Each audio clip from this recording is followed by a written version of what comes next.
আসসালামু আলাইকুম।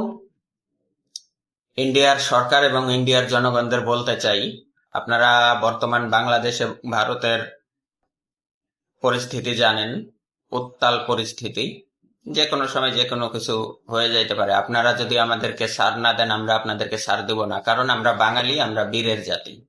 আমরা কিন্তু, আপনারা যে বলেন যে আপনারা এত বড় দেশ, বাংলাদেশ ছোট একটা দেশ, আমরা চাইলেই উড়াই দিতে পারি, এটা কোনোভাবেই সম্ভব না। বুঝছেন, আমরা কিন্তু এইসব পুংটা পাংটা ঠেটে কখনোই ভয় পাই না।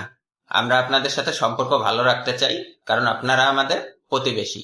আর আমরা বাঙালি মুসলিমরা প্রতিবেশীদের অবশ্যই সুনজরে দেখি। তো যেটা আসলে বলতে চাই সেটা হচ্ছে, আপনারা যারা ফ্যাসিস্ট সরকার ছিল, আওয়ামী লীগের নেত্রী, কুলাঙ্গার কিছু নেতা, আর আমাদের হাদি ভাইয়ের খুনিদের আশ্রয় দিয়েছেন, তাদের যথাসম্ভব যত তাড়াতাড়ি সম্ভব ফেরত পাঠান। যদি এই সম্পর্ক আপনারা ভালো রাখতে চান। এই সম্পর্ক খারাপ হয়ে গেলে সব থেকে বেশি বিপদে আপনারা পড়বেন। কিভাবে আপনারা পড়বেন আমি বলি। চীন অলরেডি অরুণাচল দিয়ে ঢুকে পড়বে, জম্মু কাশ্মীর দিয়ে পাকিস্তান ঢুকে পড়বে, আসাম দিয়ে আমরা ঢুকে পড়বো। আপনারা কিন্তু বিপদে আছেন, আপনারা নিজেরাও জানেন, প্রকাশ করতেছেন না। উপরে উপরে ফাপড় দেখাচ্ছেন যে আমরা উড়াই দিতে পারবো, এটা করতে পারবো, এটা করতে পারবো, আমরা এত বড় একটা দেশ। কিছুই করতে পারবেন না। ভুটানের প্রধানমন্ত্রীও আমাদের দেশে এসে কথা বলে গেছে, এসব আপনারাও জানেন।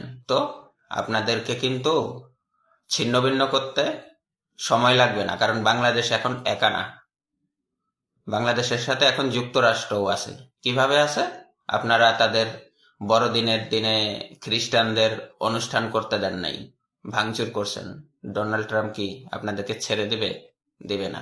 তাই ভুটান, চীন, পাকিস্তান, বাংলাদেশ, 4 দেশের সাথে যুক্তরাষ্ট্রও আছে।